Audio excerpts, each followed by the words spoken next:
people who are involved in digital history, as much as we love it and see the possibilities of it, we also realise that we have to be very sensitive to its limitations and bear those in mind as we're creating new processes and using these new resources. So, for example, if you're interested in researching the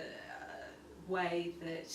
female defendants were reported on in newspaper articles, and particularly their physical appearance was reported on in newspaper articles about their court appearances.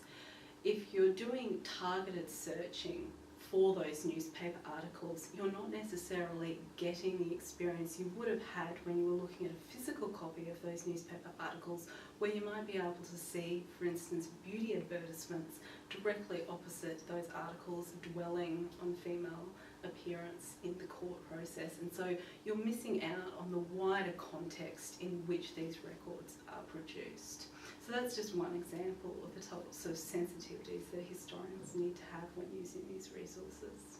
Well, there are questions, I think, about the immediacy of this material and the value of sitting with the research material, which people in days yore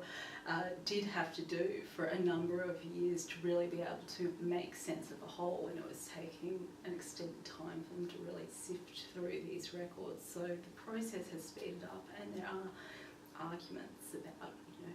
how fast it really takes for you to make sense of the materials being accessed. I think absolutely, when you go to the physical archives and are going through a whole record series to try and find the information you're after, you become very quickly aware of the fact that there are things missing there, things that have been misfiled or misplaced or lost in the process of history.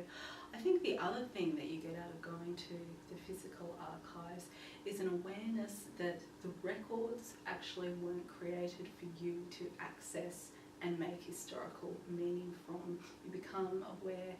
that this wasn't a record preserved for posterity to be used in that sense, and that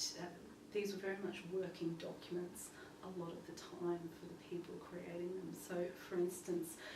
in the lawyer's notes that I often use in accessing case files, you often get doodles on the margins of those documents, because the lawyers involved did not anticipate that 100 years later people would be looking at those documents and seeing their marginalia. Whereas when those records are digitised, there's the potential that those sort of extraneous material will be lost.